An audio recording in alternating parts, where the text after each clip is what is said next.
สวีดัสสวัสดีผู้เฒ่าอินดี้นาเวทีกับมักมวนเบิดเท่านั้นพ่อยี่หลอกพ่อยี่ลี่ย่ายหนอกย่ายนุย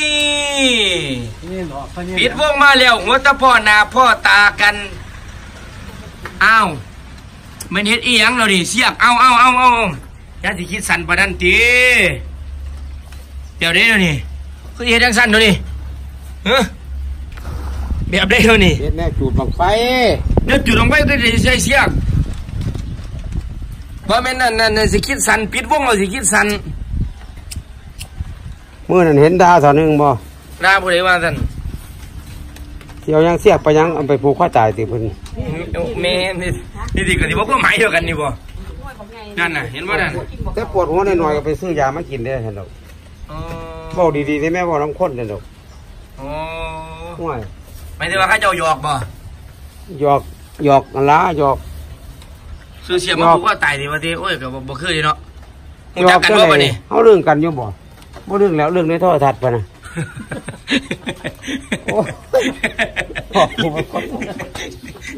เรื่องในโทรทัศน์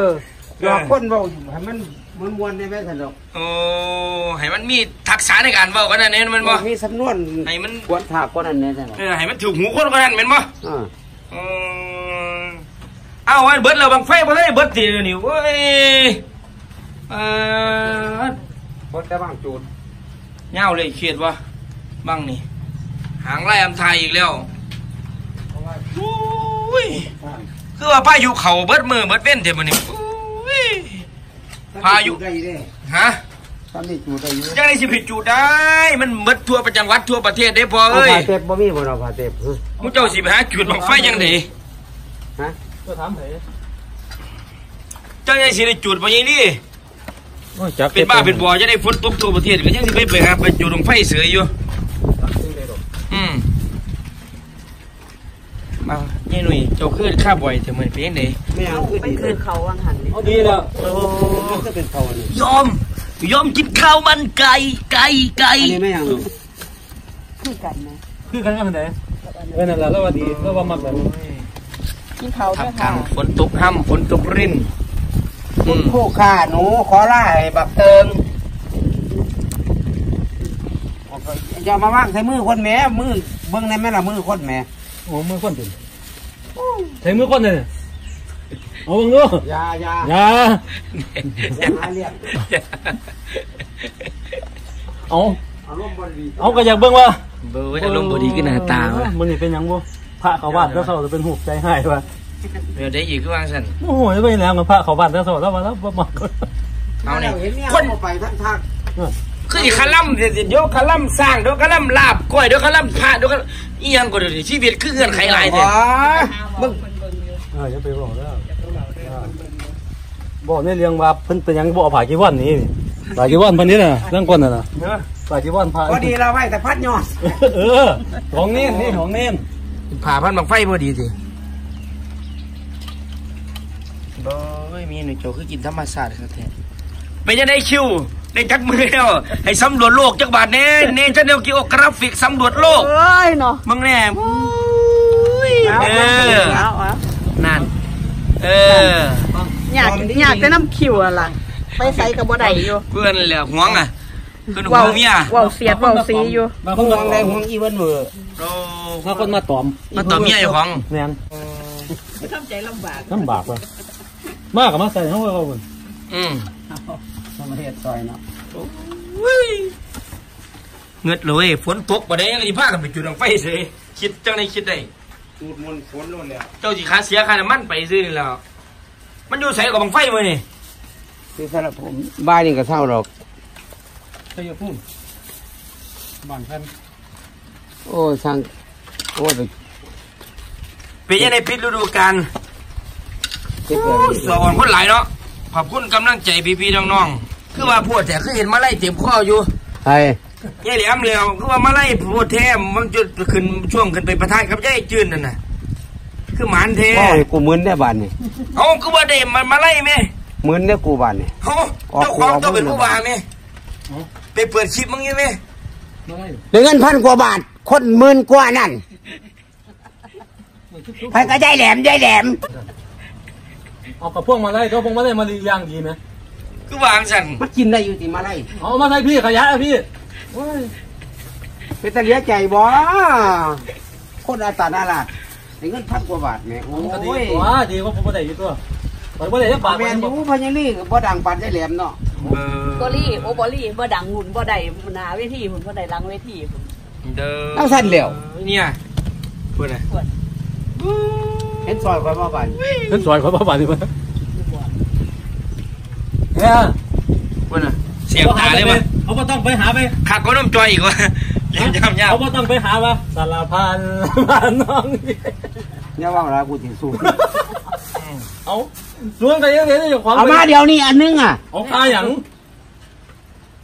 ค่าหยัง มาเลี้ยงเอาของเขา เจ้าของเขาเด็กเด็ก เอามาซื้อดีแล้ว ยกฉลากอยู่นี่ก็ไม่ได้เนาะอิบกบุกเอาไปใส่แตกเลย ได้รางวัลยังมาดิไม่ใช่แล้ว ยัง ขี่ดังลิง แต่รางวัลผลเราไปจุดของไฟมากผลคนใด โอ้ แต่รางวัลที่หนึ่ง ฮะ แต่ที่หนึ่ง ต้องจูงไฟในที่หนึ่งบุตรเลย ในกลุ่ม6 บัง โอ้มันมี6 บัง ไม่6 บังแข่งกันแต่ที่หนึ่งเขา โอ้ได้จักวิบ่เนี่ย แก่ชิดวิ ได้ยังคือว่า80 วิเลย ร้อง8 ชิด โอ้ชนะโอ้ปาน6 บัง แค่น้ำมู6 บัง บังไฟมา300จักบังเด้อสิ ตัวบังมันหนึ่งหางขาด มูนี่30 เบิด หางขาดบ่ติดงูหาบังเลย หางขาดเสียเงินเนี่ยเสียถอยเลยแหละ อ๋อ มันก็ยังตาบัน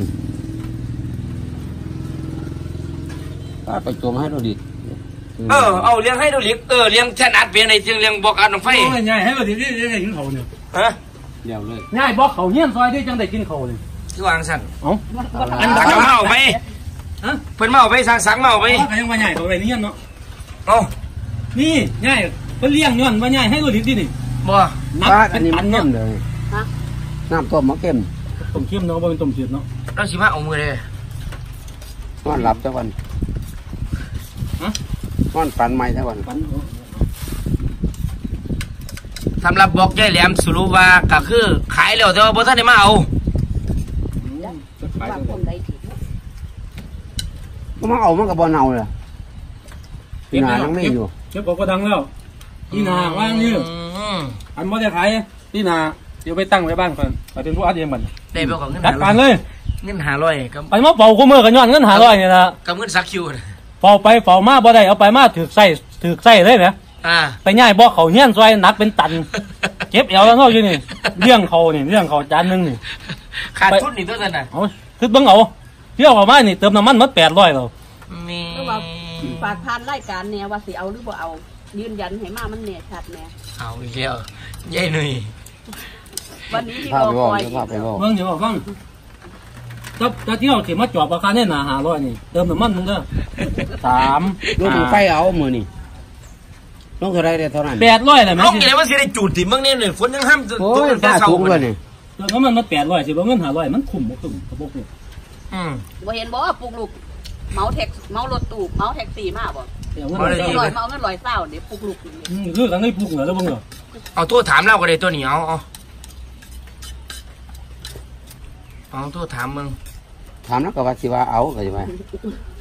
นี่ให้โทษว่าสันน่ะให้โทษว่าสันน่ะ โลกก็โทษถามมึงตัว เอาช่างฉักช่างสัก มันเกิน10 มื้อนั่น60,000ได้บ่ ถือว่า อืม ขายได้ไปงัวขายเบิดไปงัวว่าเห็น เอาโทษแล้วครับ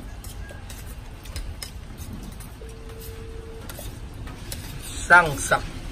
คนบินแล้วก็บ่หลับ บ่รับแล้วจะเบื่ออยู่ เมื่อแม่นเพิ่นเบ้าบ่ได้แหลมเบ้าให้อะไรบ่ได้ฮ้อ มารับไปนี่แล้วกัน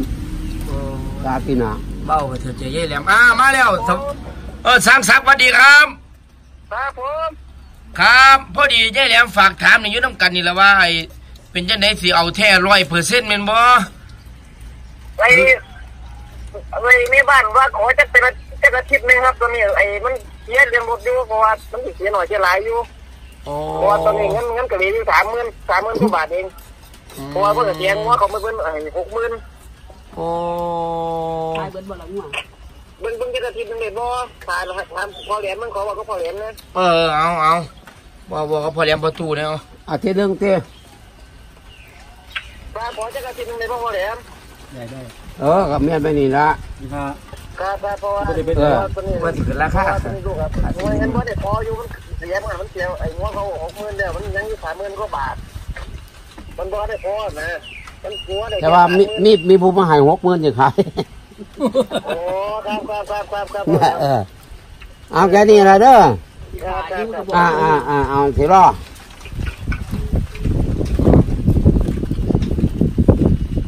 สรุปว่ารออีกอาทิตย์นึงมีหนุ่ยใจขาดแล้ววะ ขาดอีหยังเราบ่เดือดร้อนมา บ่ได้ขายนี่แม่บ่ได้อัดลงไปนี่แม่สิ ได้อยากขายเนาะ เราบ่ได้เดือดร้อนเจ้าของที่บ่ได้เดือดร้อนเราบ่ได้เดือดร้อนหยังเพิ่นว่า เดือดร้อนหยัง เงินใส่สิจ่ายอยู่ไสพ่อเจ้าช่วยมาสร้างว่าไม่แล้วเจ้าบ่ได้ซื้อกับเขาวกับน้ำเจ้าวิจเล่นเนาะ แล้วมันซื้อเบิดบ่เงิน150,000ตัว บูบ่อยู่ในคนรวยตัวสันมาบอกน้ำคนรวยตัวสันนี่ คนมีเงินบ่แม่พ่อคนไทย พ่อคนรวยแล้วจกของเฮาบ่ได้บ่ใส่ขึ้นจักเทื่อกับยืม มืออื่นตัวไปไทยหนังไหมลืมบอกสู้ฟังตัวละมืออื่นเด้อครับพี่น้องครับมืออื่นแย่แหลมจะพาแย่แหลมไปแสดงละครฮะ ละครหยัง เอา ละครหยังนี่2ละครนี่ ละครโทรทัศน์นี่ก็ได้ ละครคนก็ว่ายังไปก็ ละครโทรทัศน์ช่อง7แม่นักไอ้ปล่อยไฟเล่นแม่ก็จะติดต่อมาแล้วแม่คุยกันเรียบร้อยแล้วเมื่อกี้ทางกองไทยติดต่อมาแล้วพ่อกันยุบ ท่านได้ทานบ่เนาะ อยู่หันมืออื่นบ่นี่ วันนัด8:00นเด้อพ่อ ไปพ่อกันอยู่รังสิตธัญญะคลอง13มืออื่นครับผู้ใดที่ไปเมืองยายแหลมนุ่มจั่วบ่ยายลี่ภาพ นี่นุ่ย บ่ยายลี่ขับรถนี่หนุ่ย โอ้สิซักคิวเดี๋ยวออกรายการไปแสดงหนังนี่ถึงนี่ สุดยอดว่ะ บ่แม่นอยู่บ้านบ่ได้ ไปเบิดเจ้าคณะมืออื่น หุ่มซีตายเพิ่นเนาะ เงี้ยกว่า โอ้พุทธทิพย์เนาะ เขาบ่หุ่มซีตายเพิ่นตัวมัน โอ้ไปบุ้ยนี่ก็ได้ พวกมึงมีอีกไหมล้วนแล้ว เมื่อแล้วว่าหึงหวงครับ ตา เนาะ ก็ตาหันแต่ ปาน เนี่ย นั่นแล้ว ว่าอีหลีนี่ บักแตงเบิดแล้วแม่ห่วงมากมันนี่เบิดเลยแม่ อีหยัง บักแตง บักแตงหยังอันนี้นี่ บักแตงฟันนี่แหละ โอ้ยผมบ่ได้กินเด้อ เพื่อให้เพิ่นกิน เมื่อกี้เหลียวเจ้าของกินเนาะ เป็น3ตอนนี่ น้องคือเป็นตาแซ่บเด้ฮ้อนๆโอ้ยกินฮ้อนๆป่ะนะกินเย็นๆมันยักเตี้ยงได้ปัง มันมึงบ่ปาดได้เลย มืออื่นสิผ้ายายแหลมยายนุ่ยตัวนี้เล่ดกจัวนะครับถือว่าไปกินเขาดิ้งเว้ยถือว่าไปกินเขาอยู่พุ่นไปกินเขาอยู่หม่องท่าละครกับละครเลยยังก่อนเอียงอ่ะลูกอินดี้ยาหยียังแม่ผู้บ่าวอินดี้ยา เบาอินดี ช่อง7นี่พอแอร์แล้วเว้นบ่ ต้องเก็บเตือน ไอ้ปล่อยไฟเลยก็ไปอีกพี่ได้ไหม บ่าวพี่ยายอยู่กินเตอร์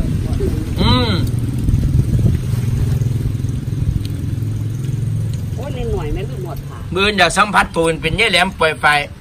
ไปคุ้มบากินข้าวไปเอาใส่ไป อยู่รังสิตธัญญาคลอง13 มีวัดอื่นอยากพวกผาเนี่ยผาเนี่ย มันมีเพิ่นเดียวบ่พอคุ้มนี่สิเอาไปพันยอดของไฟเด้อคันบ่มาเอาน่ะเน้นน้อย เดี๋ยววันนี้หน่อยจะได้มาถิ่ม มาทิ่มพาเลี้ยงไว้จังไดเด้นี่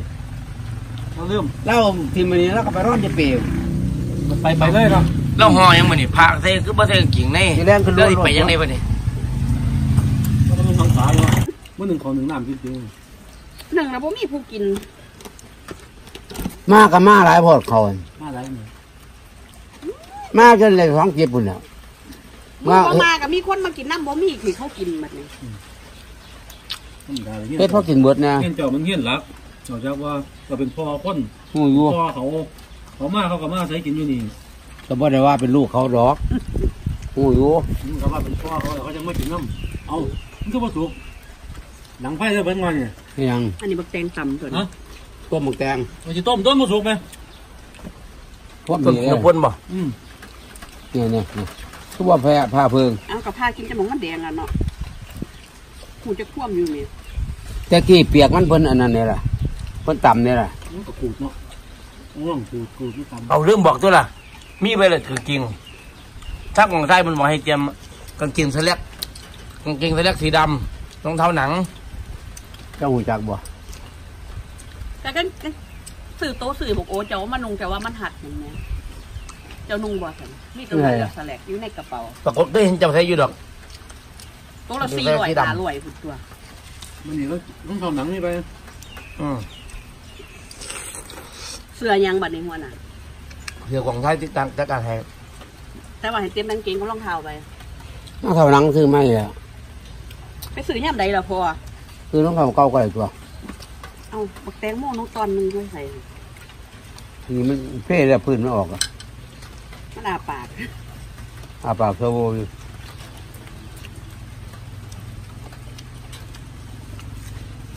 พอดีกินมวยเนี่ย บางทีก็คือบ่บอกพอเห็นอยากเจ้าแพ้คือก็ตักกินตอนนึง กินได้บอกว่า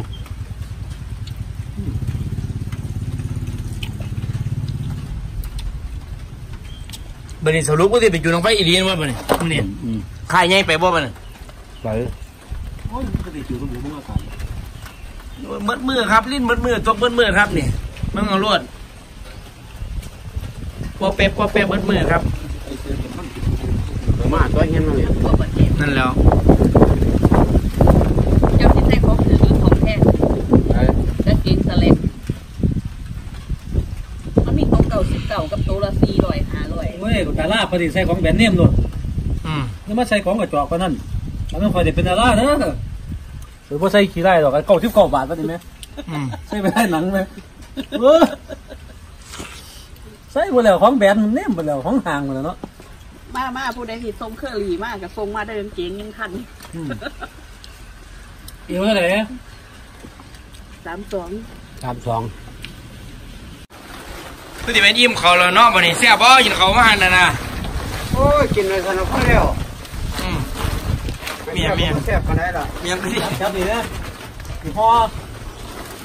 ป้าทะนุถนอมดีไปทีนี้ ครับเป็นครับ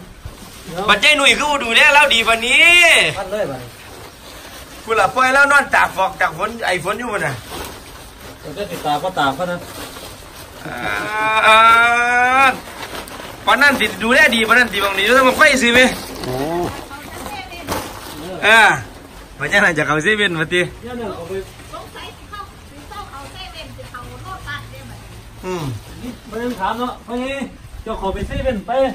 เขาแล้วเขาไปไม่มีอย่างไปไม่ได้ออกมาเขาไปเข้าเดียวออกมาไปนะ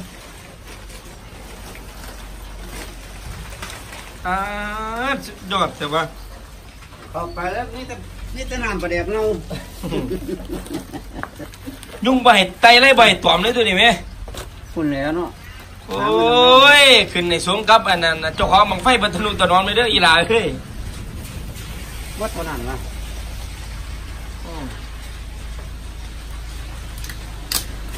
เอาว่าอย่างพันอย่างนี่มันต่อเริ่มต่อกันต่อ ฝนตกอยู่มันน้ำมันพาเข้าไปว่าอะไรนี่ ว้านี่กันน้ำเลยนี่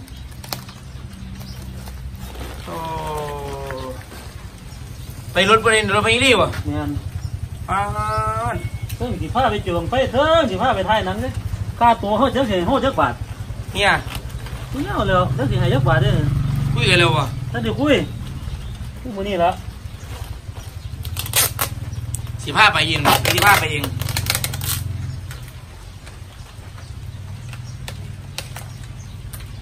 เขาบอกว่าฝนปุ๊บไปหรอกไปที่พ่อพนันหรอก โทรหาให้บอกมาเล่นบ่ เนี่ย โอ้ ไปกับเครียด ดูยาก มันครับเนาะของไฟเนาะ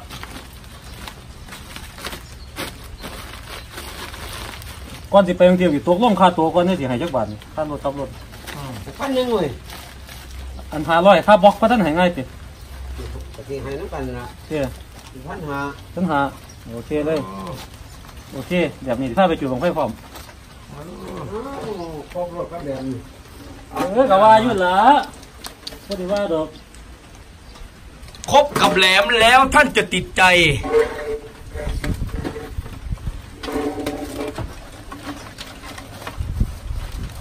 ก็แหลมเขาเอาเปรียบคนบ่ ที่ถามมันคือตามในสายตาว่าจะไหนเอา อะ ตามในสายตาคิดว่าจะไหน ขี่ที่บางวันขี่ที่บางวันเว้ย คือวางท่านเมื่อเปียกมือนั่นซื้อไก่3 ตัวมาต้มเอา มืองานนั่นน่ะเลี้ยงดูปูกี่คน ผู้เสกก็บ่หูน้ำแม่บ่หูแล้ว คือบ่เบิ่งลงขนาด เลี้ยงดูปูเสียซะอีก คือได้ FC ดิ ฟาด เอา ซื้อ พี่น้องเจ้าของมา ซื้อไก่ ก็เจ้าเมาเยี่ยมไปสิก็เจ้ากินข้าวน้ำแข็งตี ก็บ่ล่ะก็บ่แม่นพี่น้องเจ้าของล่ะ กับแฟนของแฟนครับกับพี่น้องเจ้าของประเด็นเนาะ โอ้ยบ่ ใจใส่ใจไม่ใส่ละกรรมบ้านตีก็ดีเขาเจ้ากินข้าวน้ำแข็งดี ผม3ตัวก็สร้างก่อน ทีมให้เขาเจ้าว่าโอ้ยมาหาเนี่ยสวมกับห้องหักกับ เลี้ย หอง ม จนนั้นมื้อเช้าได้กินอีกแหม เอาบ่อิ่มยังไงเขาว่าไก่ต้มไก่เหมือนตอนติมันแล้วพะนะแล้วมาเช้าวันแต่กินอยู่นี่ก็อีปุกไหมเขาก็ว่าเหมือนแล้วจงไว้ก็พะนะ เอาตักแบ่งไว้หามีผู้มาหาอีจื่นมา มาบ่ไปนี่ มาอยู่มันว่าผมกินอิ่มแล้วล่ะเพิ่นน่ะมันก็ไปซ่องรถก็เฮ็ดนั่นอยู่ โทรหาเราอยู่มื้อเช้าบุญเราเราอยู่เดชอุดมบ่ล่ะให้จืน ไปยังอ่ะ เราไปอันอัดคลิปอันนั้นเพิ่นนั่นแหละคลิปงานเยียบเพิ่นนั่นล่ะบัดนี้ว่าไอ้ไม้ไทยส่วนไปกินเขาอยู่ว่าวันที่7นะ เพิ่นไผ ส่วนยายจืนก็เลยว่าบ่เนี่ยเดี๋ยวยายแหลมเพิ่นยายแหลมไปกินเขาวนํ จังว่ากัน เอาค้อนเพียงตีมัน เอาไปตกก็ถึงโอ้เราถูกน้องมันยังเด้ออย่างนี้เจ้ายาเด้อยาเด้อ บ้านเฮ็ดดีแล้วมันว่างมาถึงก่อน เพิ่นหักแล้วบ่ดับปุกรถ ตายหรอกเว้ย ในสายตาเจ้าว่างเลยเพิ่นนี่แหลมว่าวางว่างั้นเจ้าตอบให้เล่าเนี่ยเล่าบ่อยู่แล้ว นี่หยังก่อน ก็ตรงเนาะ พอได้ยังก่อน เอาเราถามว่าในสายตาเฮานี่เป็นจังได๋สายตาพ่อแหลมนี่ โอ้ยคุกก็ไปแล้วเนี่ย เออ ไม่ใช่ตา เราก็ค่ายอยู่ละ อืม ฉันบอกถือขวาเด้ เออ บอกถือขวาเด้เนี่ย อืม บอกว่าถือขวาขี่ก็ไม่ได้กินน้ำพ่อบาท อ๋อ แล้วบอกถือขวาพ่อแพง อืม ไปรวนเห็นบ่มันเอาคือบอกขวานทุบมันหลดม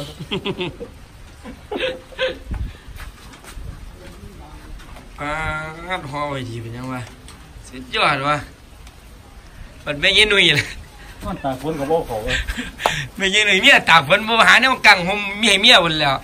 แล้วแต่ที่หากินเองวะพุ่นน่ะเดี๋ยวก็แหกกลับมาซื้อเสียข่อยรถจะบังจะบ่แก่กลับขึ้นมารถไม่ได้จุดหรอกนั่นแหละ ไป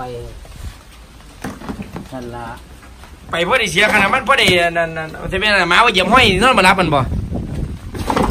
มันเสียหนุ่ยตั้งแต่มือผลมือเขาว่าสิมาเอานั่นก็ยังว่าเขาบ่มาดอก ไปจูดให้มันสวงซะ อีหยังบ่ บ้างนี่ล่ะ อ๋อที่แรกว่าสิไป เห็นบ่ซั่นน่ะมันแม่นความใหญ่แหลมบ่ซั่นน่ะ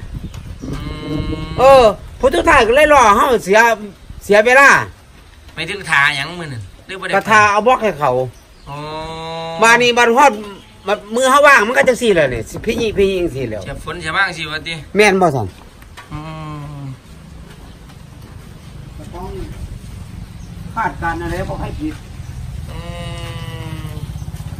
ใครยังไปบ่นี่พยาการไปบ่นี่ สิอยู่บ่ ปีนี้ขับเลยพูดเด้อไปพ่านอยู่ใครใหญ่เนาะเอาโอเคคอยโชคดีเอา